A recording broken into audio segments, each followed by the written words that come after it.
नमस्कार। Exam happy भाई Jharkhand channel में आपका स्वागत है। तो दोस्तों जुड़ चुका हूं मैं यहां पर आप सभी के लिए सहायक अध्यापक आकलन परीक्षा में 100% सफलता सुनिश्चित करने के लिए आप हमारे चैनल के साथ जुड़ जाइएगा, जिसमें हम आपके लिए हिंदी के वस्तुनिष्ठ प्रश्न, सरल वाक्य, संयुक्त वाक्य, मिश्र वाक्य, प्रश्नवाचक वाक्य, विस्मयादि बोधक वाक्य से अब तक जितने भी टेट एग्जाम हुए हैं या आकलन परीक्षा हुए हैं उसमें जो भी प्रश्न आए हैं उन प्रश्नों को लेकर के हम आपके बीच उपस्थित है। तो सारे प्रश्नों को एक बार यहाँ पर अवश्य देख लीजिएगा। अब मैं आपको यहाँ पर बता दूं कि यदि आप जेटेट की तैयारी कर रहे हैं, आकलन परीक्षा की तैयारी करना चाहते हैं, सीटेट की तैयारी करना चाहते हैं, तो आप 100 रुपये मंथली फी पेड करके हमारे साथ जुड़ सकते हैं और डेली एनसीईआरटी का नोट्स, पीडीएफ और उसका वीडियो आपके व्हाट्सएप पर दिया जाएगा, जहां जुड़ करके आप तैयारी कर सकते हैं। और यदि जुड़ना है तो आप अभी हमारे मोबाइल नंबर जो देख रहे हैं उस पर संपर्क कर सकते हैं। तो बहुत ही जल्दी संपर्क करें की और क्या कुछ प्रश्न आ रहा है। देखिए यहाँ पर लिखा हुआ है, गीता चाय पी रही थी। गीता चाय पी रही थी, इसमें उद्देश्य कौन सा शब्द है? ठीक है, उद्देश्य जो है कौन सा शब्द है? देखिए सबसे पहला चीज, एक वाक्य जो होता है, एक वाक्य उसमें दो भाग होते हैं। एक वाक्य के दो भाग होते हैं। एक को हम लोग कहते हैं देखिए सब्जेक्ट, क्या कहते हैं? सब्जेक्ट। और बाकी को कहते हैं देखिए प्रीडिकेट। अंग्रेजी की बात करें तो सब्जेक्ट और प्रीडिकेट। उसी तरह से हिंदी में बात कीजिएगा तो शुरू वाला जो होता है उद्देश्य होता है। जो सब्जेक्ट होता है वही जो है उद्देश्य होता है, और बाकी जितनी चीजें उसके साथ बच जाती है उसको हम लोग विधेय के नाम से जानते हैं। तो ये दो पार्ट होते हैं, उद्देश्य और विधेय। तो इसमें उद्देश्य कौन होगा? तो जो सब्जेक्ट होता है वही उद्देश्य होता है, यानी गीता यहाँ पर जो है वो उद्देश्य है। यह प्रश्न आपका जो है ये यूपी टेट और यू टेट दोनों में आए हुए प्रश्न हैं। चलिए आगे देखते हैं। राम आम खा रहा था। ठीक है, राम आम खा रहा था, इसमें राम कौन सा शब्द है? राम कौन सा शब्द है? ठीक है, ये राम जो है कौन सा शब्द? ऑप्शन देखिए, उद्देश्य है, विधेय है, सरल वाक्य है या मिश्र वाक्य है। तो देखिए राम आम खा रहा था, यही है ना, राम आम खा रहा था। ये दो पार्ट में बटा, शुरू वाला को सब्जेक्ट कहते हैं, बाद वाला को प्रीडिकेट कहते हैं। सब्जेक्ट का मतलब हो गया उद्देश्य और प्रीडिकेट का मतलब हो गया विधेय।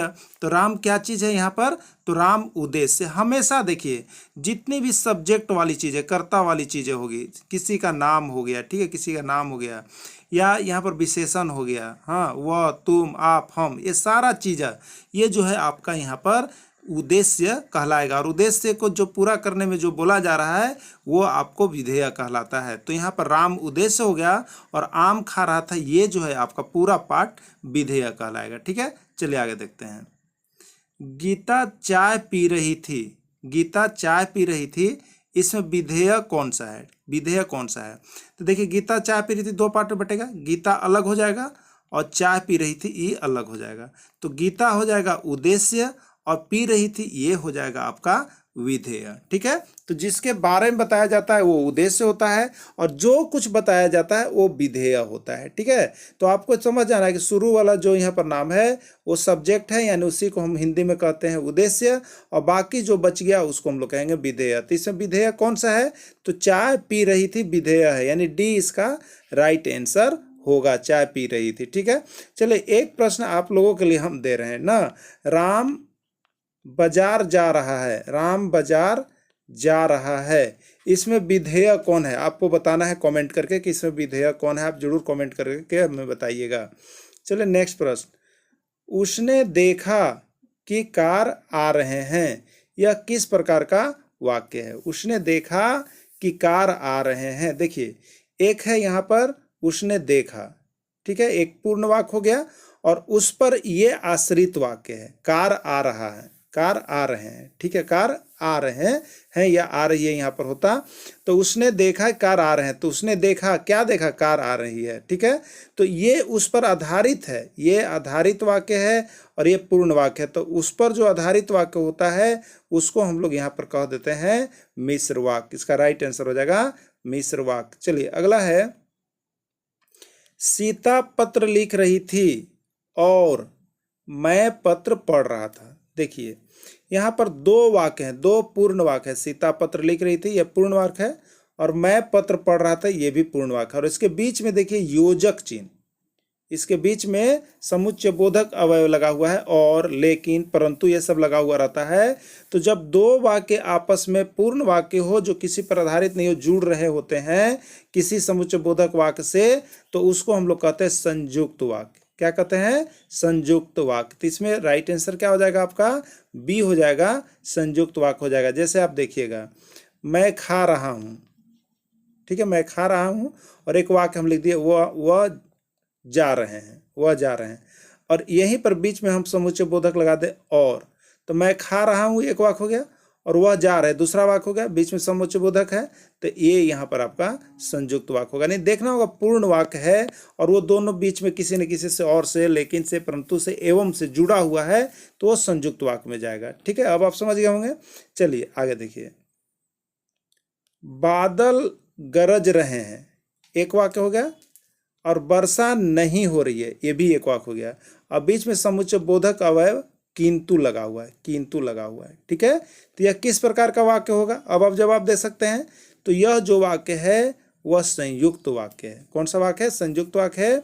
दोनों पूर्ण वाक्य है। देखिए, ये पहला भी पूर्ण वाक्य है, पहला वाक्य हो गया, और वर्षा नहीं हो रही, ये दूसरा वाक्य हो गया, और दोनों बीच में समुच्चय बोधक अवयव से जुड़े हुए हैं, तो ये आपका संयुक्त वाक्य होगा। चलिए अगला देखते हैं हम लोग। राम आम खा रहा है, यह किस प्रकार का वाक्य है? राम आम खा रहा था, यह किस प्रकार का वाक्य है? उद्देश्य है, विधेय है, सरल वाक्य है, या मिश्र वाक्य है? देखिए, जिसमें केवल एक वाक्य रहेगा, सिंगल एक वाक्य, पूर्ण रूप से राम आम खा रहा है, ये एक वाक्य है। ठीक है, तो जिसमें पूरा एक वाक्य रहेगा उसको हम लोग कहेंगे यहाँ पर सरल वाक्य। क्या कहते हैं इसको? सरल वाक्य है। तो राम आम खा रहा था, यह किस प्रकार का वाक्य है? एक सरल वाक्य होगा। चलिए आगे देखते हैं। राम नहीं पढ़ रहा है, राम नहीं पढ़ रहा है, यह किस प्रकार का वाक्य है? राम नहीं पढ़ रहा है, यह किस प्रकार का वाक्य है? रमन नहीं पढ़ रहा। ठीक है, चलिए अब ऑप्शन देखते हैं। विधानवाचक वाक्य, नकारात्मक वाक्य, प्रश्नवाचक वाक्य, या आदेश सूचक वाक्य। रमन नहीं पढ़ रहा, वैसे वाक्य जिसमें कुछ बताया जाता है, जिसमें कुछ किसी के बारे में बताया जाता है, तो इसमें रमन के बारे में बताया जा रहा है कि रमन नहीं पढ़ रहा है। ठीक है, रमन नहीं पढ़ रहा है, और यहाँ पर देखिए नहीं, वैसे वाक्य जिसमें नहीं लग जाए, पहला चीज सुन लीजिए, नहीं लग जाए। तो वैसे वाक्य जिसमें नहीं लग गया तो उसको हम लोग नकारात्मक वाक्य कहते हैं, या निषेधा सूचक वाक्य कहते हैं। क्या कहते हैं? निषेधा सूचक वाक्य कहते हैं। तो इसका राइट आंसर हो जाएगा बी। चलो देखते हैं नेक्स्ट प्रश्न। मैं उस चोर को पहचानता हूँ, मैं उस चोर को पहचानता हूँ जिसने मेरी घड़ी चुराई है। देखिए, ये वाक्य हो गया, मैं उस चोर को पहचानता हूँ, और मेरी घड़ी चुराई है, ये उस पर आश्रित है। किस पर? जो चोर यहाँ पर चुराया है उस पर ही आश्रित है वाक्य। ठीक है, ये पूर्ण वाक्य नहीं है ना। अब इसीलिए इसमें जो आया यहाँ मिक्स वाक्य हो गया, इसलिए ऐसा वाक्य मिश्र वाक्य कहलाएगा। एक हो गया पूर्ण वाक्य और एक हो गया उस पर आधारित हो। मैं उस चोर को पहचानता हूँ जिसने मेरी घड़ी चुराई है, यानी ये वाक्य इससे रिलेटेड है, संबंधित है। तो ऐसे वाक्य को हम लोग मिश्र वाक्य के अंतर्गत रखते हैं। लेकिन यही दो पूर्ण वाक्य रहता, और से जुड़ा हुआ रहता, लेकिन से जुड़ा रहता, परंतु से जुड़ा रहता, तो वो संयुक्त वाक्य होता है। ठीक है, चलिए। आहा, क्या लिखा हुआ है? आहा मैं मैच जीत गया, यह किस प्रकार का वाक्य? देखिए, एक चिन्ह है, ये चिन्ह, इसको हम लोग कहते हैं विस्मयादि बोधक चिन्ह। क्या कहते हैं? विस्मयादि बोधक चिन्ह। और इस चिन्ह के साथ जो वाक्य जुड़ा हुआ होगा, इस चिन्ह के साथ अगर कोई वाक्य जुड़ जाता है तो उसको हम लोग कहते हैं विस्मयादि बोधक वाक्य, या विस्मयादि सूचक वाक्य कहते हैं। ठीक है, तो यहाँ ऑप्शन दिया हुआ विस्मयादि बोधक वाक्य, इसलिए इसका राइट आंसर हो जाएगा विस्मयादि बोधक वाक्य। यानी वैसा वाक्य जिसमें अपार खुशी, हर्ष, आश्चर्य का भाव व्यक्त होता है, और बीच में यहाँ पर विस्मयादि बोधक चिन्ह है, ये विस्मयादि बोधक चिन्ह है, या जहां भी लग गया वो विस्मयादि बोधक वाक्य होगा। ठीक है, चलिए नेक्स्ट देखते हैं। रमन क्यों बाजार जा रहा है? रमन क्यों बाजार जा रहा है, यह किस प्रकार का वाक्य है? ठीक है, विस्मयादि बोधक, नकारात्मक, प्रश्नवाचक, या आदेश सूचक। देखिए, अब आप लोग जान गए होंगे, जिस वाक्य में कोई प्रश्न पूछा जाता है तो सबसे पहले क्यों एक प्रश्न बनता है। ठीक है, और उसके बाद भी यदि नहीं पहचान आ रहा है तो उसमें प्रश्नवाचक चिन्ह होगा। देखिएगा लास्ट में प्रश्नवाचक चिन्ह, यहाँ देखिए प्रश्नवाचक चिन्ह लगा हुआ रहेगा। रमन क्यों बाजार जा रहा है, यहाँ खाली देखना है, ठीक है। इसमें प्रश्नवाचक चिन्ह लगा हुआ है, तो जिसमें प्रश्नवाचक चिन्ह लगा हुआ है उसको हम लोग प्रश्नवाचक वाक्य के अंतर्गत रखते हैं, इसलिए कैसा सेंटेंस होगा, तो यह जो वाक्य हो जाएगा वो आपका प्रश्नवाचक वाक्य हो जाएगा। चलिए देखते हैं नेक्स्ट प्रश्न। क्या रमन पढ़ रहा है, क्या रमन पढ़ रहा है। देखिए यहाँ पर क्या, कब, कौन, कैसे, ये सब प्रश्नवाचक शब्द है। ये सब कौन सा शब्द है, प्रश्नवाचक शब्द है, ठीक है। यह किस प्रकार का वाक्य है, तो और देखिएगा लास्ट में यहाँ पर प्रश्नवाचक चिन्ह भी लगा हुआ है, ठीक है। तो प्रश्नवाचक चिन्ह लगा हुआ है और यहाँ पर क्या, कब, कौन से प्रश्नवाचक शब्द भी लगा हुआ है, तो वो आपको जाएगा यहाँ पर किस चीज़ में जाएगा, तो प्रश्नवाचक वाक्य में जाएगा। चलिए देखते हैं नेक्स्ट प्रश्न। यहाँ से निकल जाओ, यहाँ से निकल जाओ, यह किस प्रकार का वाक्य है। यहाँ से निकल जाओ, यह किस प्रकार का वाक्य है, ठीक है। यहाँ से निकल जाओ, यह किस प्रकार का वाक्य है। विस्मयादिबोधक वाक्य, नकारात्मक वाक्य, प्रश्नवाचक वाक्य या आदेश सूचक वाक्य। यहाँ से निकल जाओ, यह किस प्रकार का वाक्य है। देखिए निकल जाओ, यहाँ पर देखिए आदेश दिया जा रहा है।